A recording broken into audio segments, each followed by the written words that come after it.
Hi all. I just wanted to do a quick video on having a go at doing rod building. I've had a little bash at it before, and yeah, got the hang of it a little bit, and just thought it would be good to share, just in case there's some people that are interested in doing it, haven't maybe got the time to give to someone else to get it done. Or the money, or just fancy having a go themselves and just to save themselves some money in the long run. So this is a Pen Rampage 15'9" rod, so the middle section, and the eye on this was battered. Let's see if yeah, it was this one here. So all pretty minging, and the insert was out. So this is one that I fitted, and I'll show you the epoxy in stage for another section in a minute, because I've whipped this here. I've put a little bit on almost as a first coat, but this one has just got the bare cotton, and I've just stuck a little bit of resin on there, just to get it started, because I've found that with a bit of experience that 2 coats is definitely well worth doing rather than just putting 1 coat on. But yeah, this is the finished product, I think, after 2 coats. I'll just give it a test now, so hopefully there'll be a bit of a tap. Yeah, so this is now set, and I did the second coat earlier today about 10. Didn't take too long, 10 in the morning, and I've left it on and it's now set. I think if I touched it with my finger, it would give a fingerprint, but other than that it wouldn't. But yeah, it's definitely possible to do and quite easy when you have a go.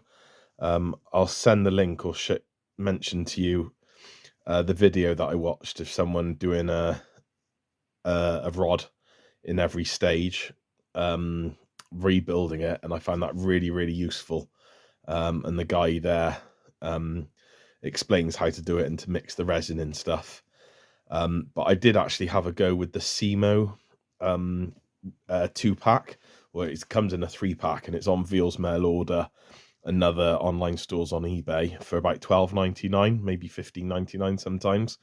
So you just get resin and hardener, and that worked okay. And I generally did it. I'll get a version as for you, actually. 1 second.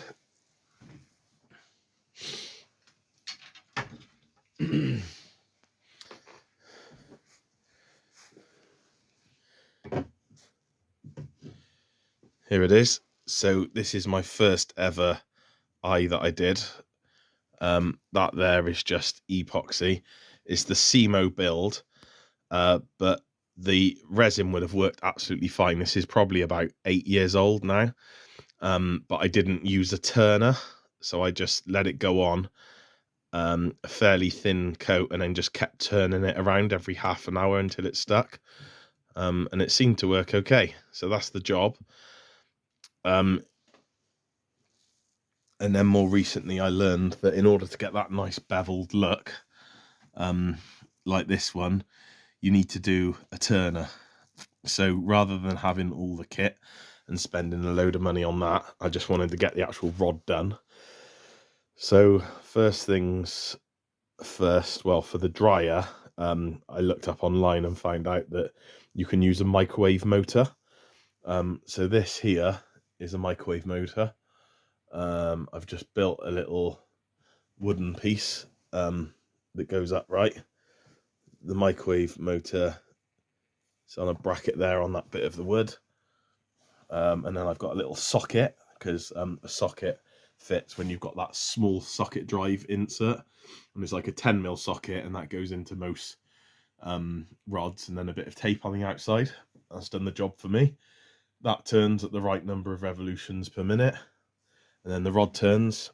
And then over here I've just got like a bit of wood cut on an angle, and sawn in the side. So very, very simple, but the actual raw materials and the components to do what you need, does the job. In terms of the resin and hardener, I then went on to get some other stuff. So I got this that was recommended, Flex Coat Ultra V. I think I could see that Di Llewellyn was using it, and someone else. So I got one up from the basic one because you get a lot more in there. And to be fair, this does dry really, really hard and is probably worth it. But I think you can get a good job with the other stuff as well, really, like the Semo kit. This is another eye. So that was the first eye I did. This is another eye, not even using a turner. And I'm sure if you see how it's kind of like uneven a bit there. So it just goes on, but you haven't got that. This is probably, you could regard as the first coat. And then if I'd put another coat onto this and let it turn with a turner for a good few hours, you'd then get this effect. So that shape that you get is literally as a result of using the turner. And when you're doing it, put a load of epoxy underneath the eye as well, just where the foot of the eye is, or the guide. So that's it for now. In a minute now, I'm gonna talk through me making up the epoxy, how I do it anyway, because this is definitely not, you know, advice on how to do it. You can speak to some advanced people for this, but this is just some guy having a go, and to see what effect that you get when they have a go. This is hard now, and I know some people say, oh, it shouldn't be like this, but maybe this is just a confirmation of, even with those kind of like mistakes there, I'll put like a second coat on and all that will get covered up. And at the end of the day, I want this just for fishing, you know, rather than having rods that are taped on with insulation tape. I'd like to have a go because it's fun and enjoyable, little indoor hobby, but it's about just being stuck on there and getting the job done. I haven't got the best guides in the world. I have bought some good guides when I respool their Century ones, but this is just a pack of like 85 pieces of guides off of eBay, fairly cheap. And so when I just want to knock a rod together, I can do, you know, just to have a go. Why not? One thing that I found is these things are really, really valuable, because you can dip them in and then you can get like almost like the right measurement, or like an idea of the right measurement in order to put in. And these little pots that you get from, like, you know, when you get like your little bits when you get a curry, is worth keeping hold of them, because you can do a bit on this side, a bit on this side, and then you can do a couple of mixes then, almost. Just to let you know about the Semo pack, these are the bottles that they come in. So this is, what's that say, sealer.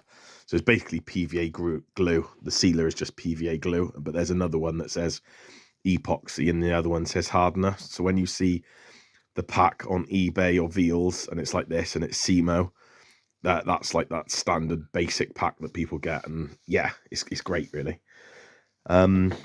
Okay, so I'll do another cut now, get this rod onto the turner, and show mixing up some glue and how I go about it.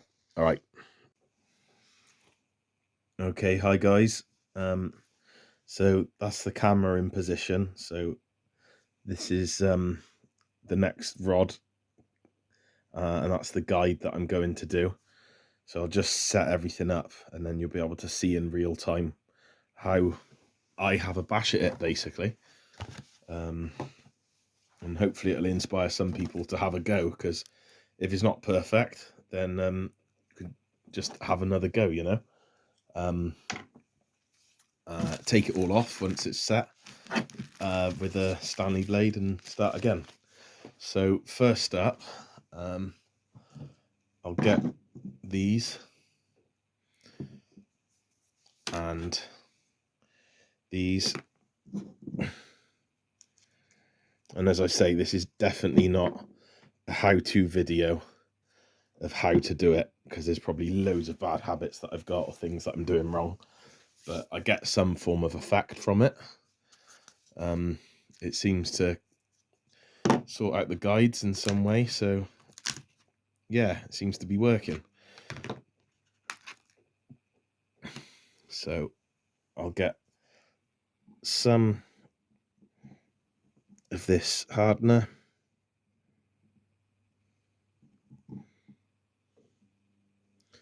For that size guide, it's obviously smaller than the last guide that you saw. I don't know, 15 mil or something.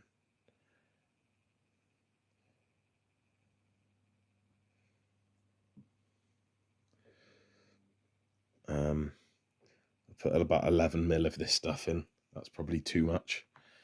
Then I'll get the resin, pull some of that up.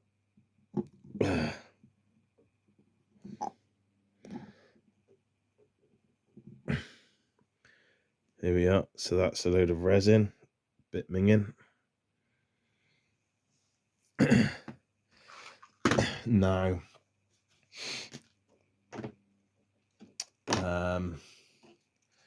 I'll get one of these pots. This is all set, so I can go again and lay some more in there. I don't have to worry about using a fresh one each time. So I have found, this is a brush, but I've noticed that when you use a brush, people always use spatulas as well. So this is a brush with a load of epoxy that's gone hard, but it acts as a spatula. It kind of works okay. So call it 5 mils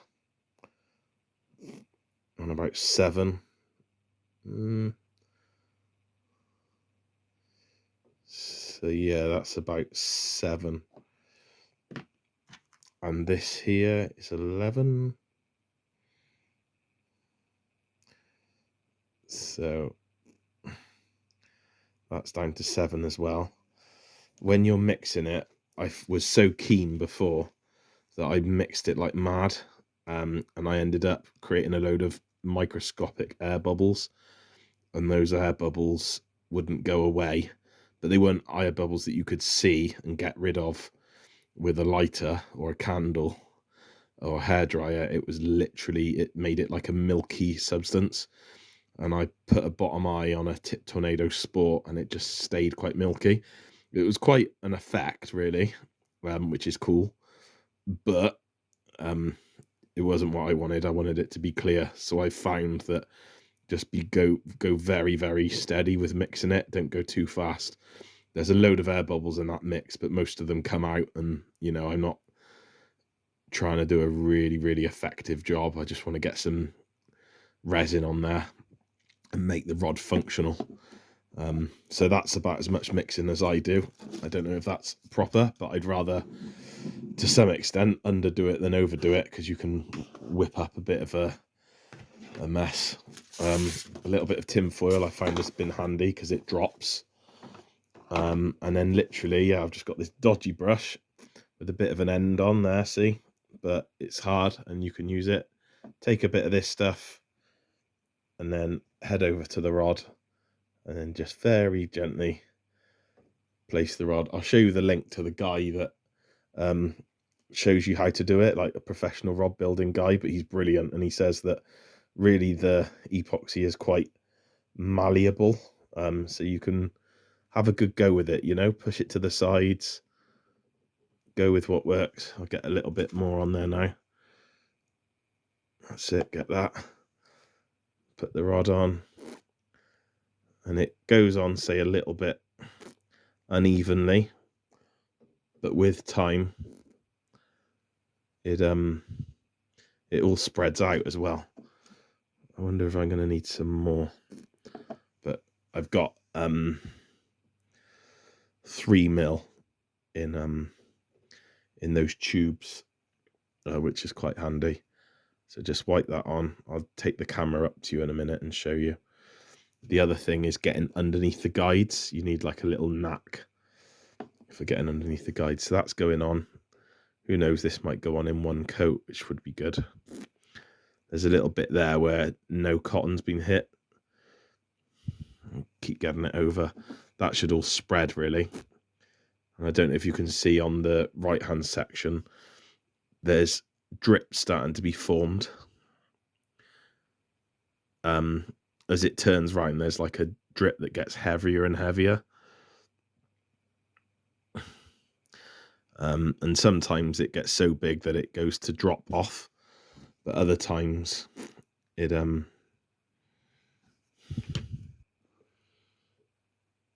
you can use the brush, or it catches up with itself, and as it sets, it kind of redistributes.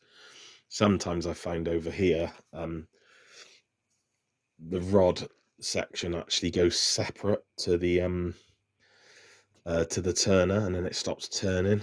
And I've had it when I've been doing it overnight. I've woke up in the morning, it stopped turning. That happened this morning, which was really bad, really, because you just end up with a drip at the bottom.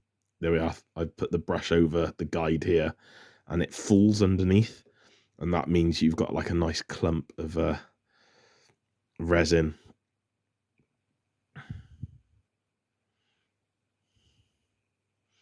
So this side hasn't been done yet, so let's get that in there. Hasn't fallen yet. Scrape some of this stuff.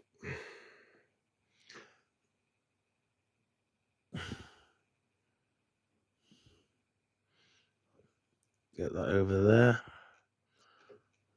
In a bit it will show that it's fallen.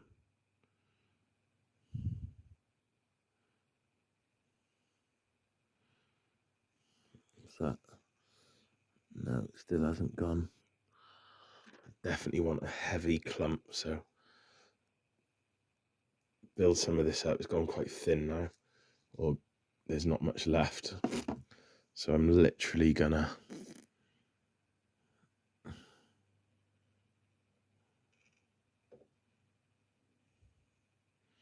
and I'll take this, and if you put the brush on it, it kind of creates a build up, and let that push it up to this guide side. There we are. Now there's plenty of resin that's gone both beneath the foot on the left hand side and the foot on the right side, so that's in there now. So I'm happy to leave that. On the left here, the actual line is almost staggered. It's not like a clear line. So what I'll do is I'll get the brush, get a bit more of this,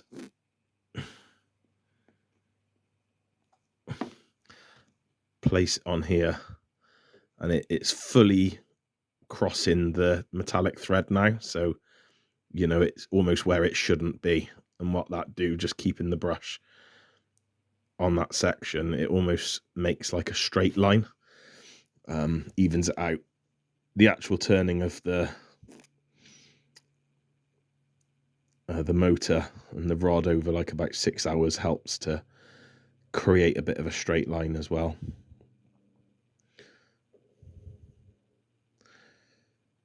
So there we are. So that's on. So we've got this guide here. It's plenty thick enough, but it's a little bit uneven.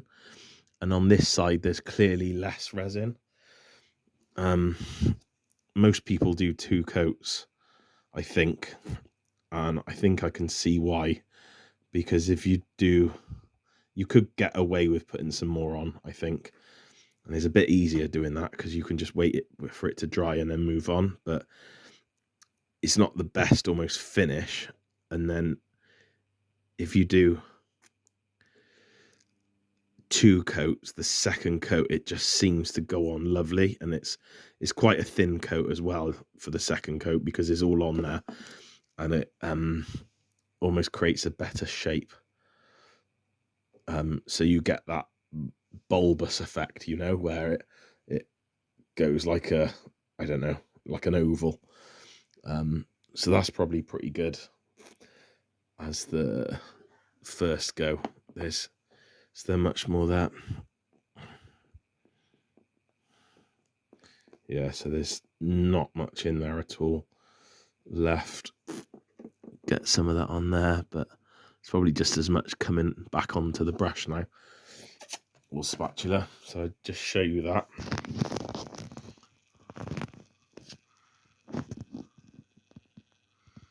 There it is turning. Hopefully you can see. I'll try turning the light off as well. See, it's on there. The bit furthest away from you, from the camera, you can see how it's not like a perfect bulbous, it's like ripply. That will partly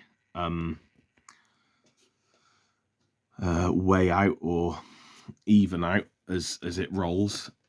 But it will also be a lot better on the second coat as well. So that's that.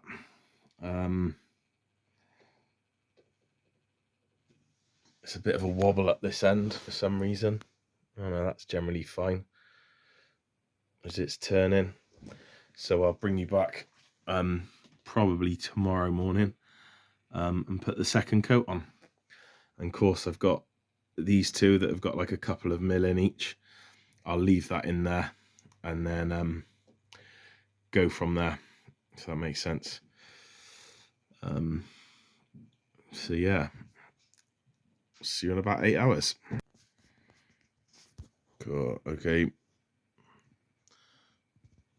Hi guys. So this is the resin set now. See if I can get a good angle for you. So I'll snip that a bit of cotton off in a bit. So see, it's on pretty well. There we are. It's on pretty well. The resin is set, but the shape just isn't quite all there. It's okay. The bit on the left is all right. The bit on the right isn't excellent. But there was a bit more on there. It would just become a bit more bulbous. So that's what we can do with the second coat. And that'll just give it that extra finish from what I've seen. And then I'll leave it again to dry and then job done really. So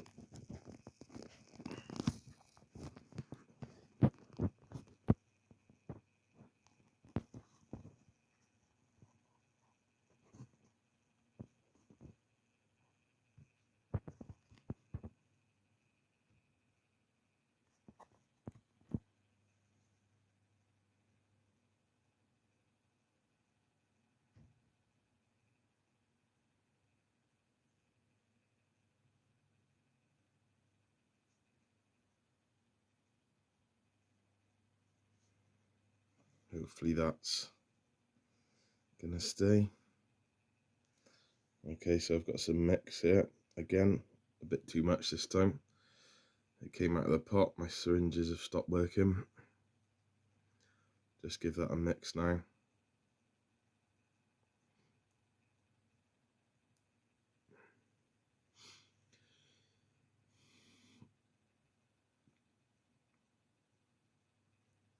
Get that on there. There we are. See, there's a drip there.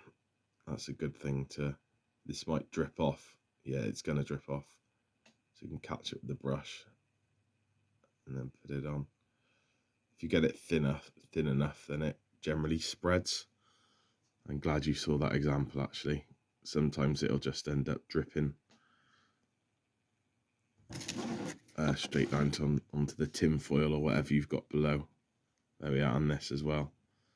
Is that gone past the point? Yeah, that will drip as well. So this must be quite a fluid mix. So you can just spread it on.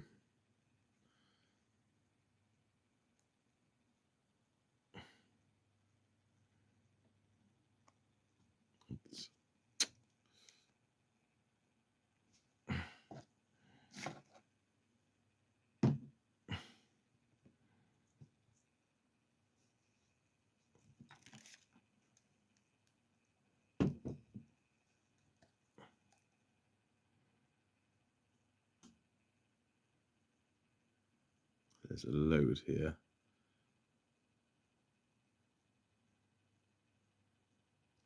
That's plenty on that side. Let's get this other side. Well, I've got a load on the brush now. That'll take a bit to get on.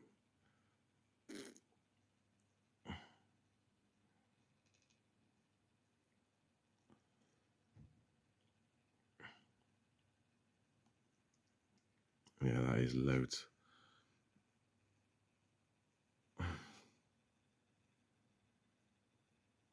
Try and get a set line on this end part.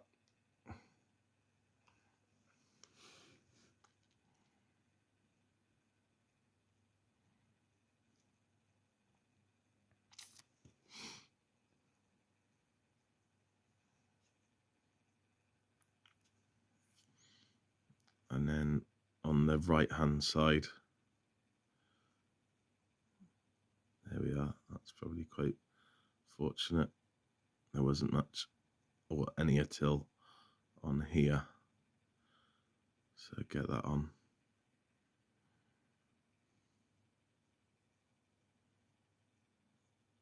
Bit there.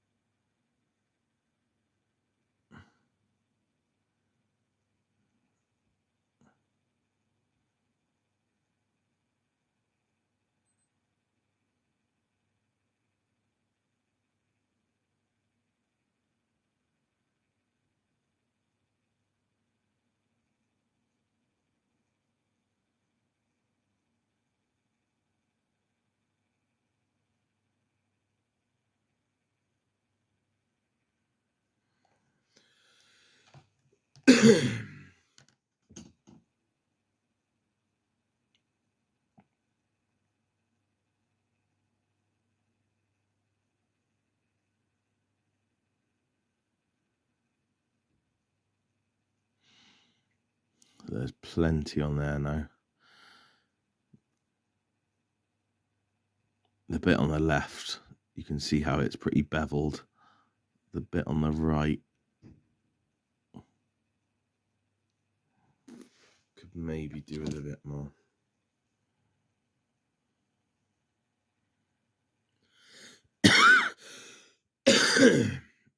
Pardon me.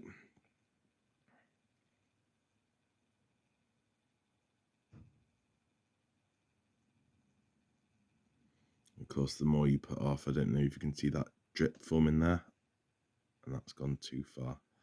So you need either to help it, which is what I'm doing,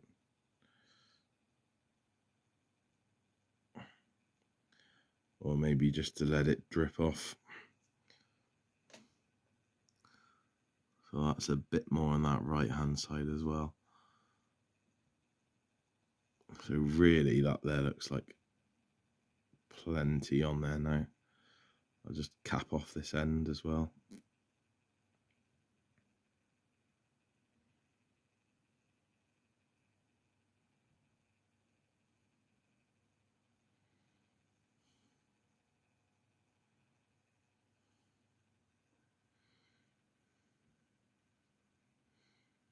Got a bit more on this brush that's dripping off, so put that on.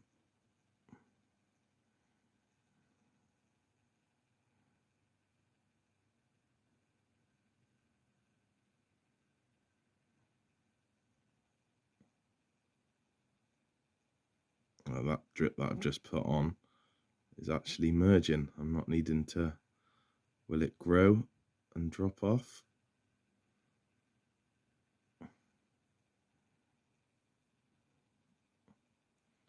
Might be okay, it might spread. That's the thing, I don't know if you can see it. Nope, it dropped.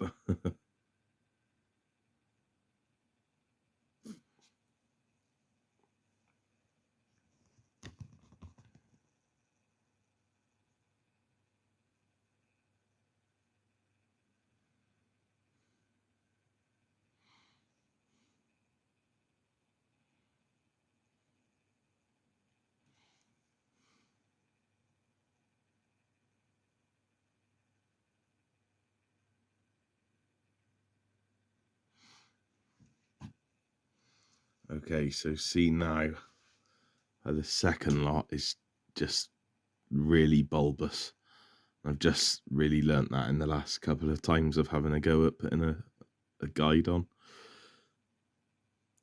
So that's how you kind of get that effect, that classic effect.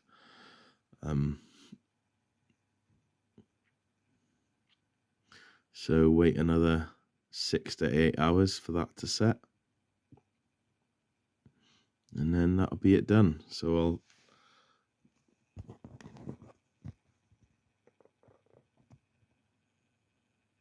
I'll bring you back. Here it is. Yeah, so a lot more bulbous. That's possibly even arguably too much on there. But you know, that effect where it's really big, that's what the second coat does. That's how it came originally. That's cracked, so could need doing, but that'll last me a little while. I never use this rod as well, so that can stay, I think. Okay, hi guys. So basically this is the second, or should we say third coat, fully done. It's dried now. I mean, that there is plenty of resin. So it looks nice and lumpy. Big lump on. And that's like almost like that finish. So where we've got you know, that oval shape, as I was saying before. So it's set. If I hit it with the handle of the brush, there's a little bit of a mark left, just tiny. It's a little bit tacky, so I need to leave it for another couple of hours for it to harden. But I could probably put it on the side somewhere now, take it off of the turner and leave it on the side. But I'll leave it here now. Probably turn the motor off because it's taken its shape. I'll probably go for a couple of hours actually, because I've been caught out like that before, where you think it's fully done, turn it off, and then come back and it's like drooping, and there's nothing worse than that because it won't go back.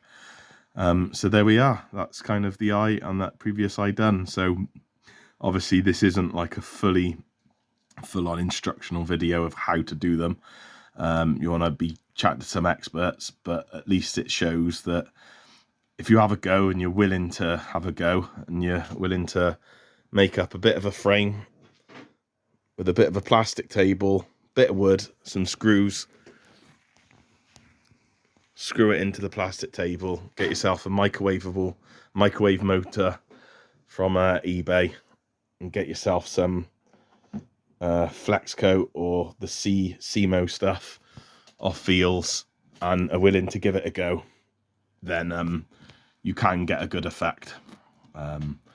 So the other thing I'll just show is doing the thread. This is awful really, but just goes to show this. I need to make another one now, but I was literally just using a box. Yeah, this is falling apart because I moved house with it. So I've cut a side in the box there and a little side in the box there. You then get your rod and then you put it over each side. Get a great big thing of cotton, but like decent durable cotton I got. Take this up to the rod, put it over here, tie it on and wrap it round, and then wind it round, and you'll you can kind of get the thread on there really. Sometimes you need to use some like little bits of line, fishing line in a loop, just to pull the end piece through so that you can cut it off, and then the cotton is buried under the other cotton so that you don't have a frayed bit sticking out. So that's a bit of a knack that you can look up on another video. But yeah, literally a box like this with the rod lent on it, holding the cotton on. There was a time that I put like drawing pins down here, and I'd put the line from the drawing pin to another drawing pin and another drawing pin and then up to here, and that would create a bit of tension. But then I was just doing it with my hand and using the other hand as the tension, and you just start getting it on, and yeah, it soon builds up. It's a bit like frustrating and time consuming, but you make enough progress. Certainly something to do in the evening while you kind of just need something to faff with for an hour or so. So yeah, all the best.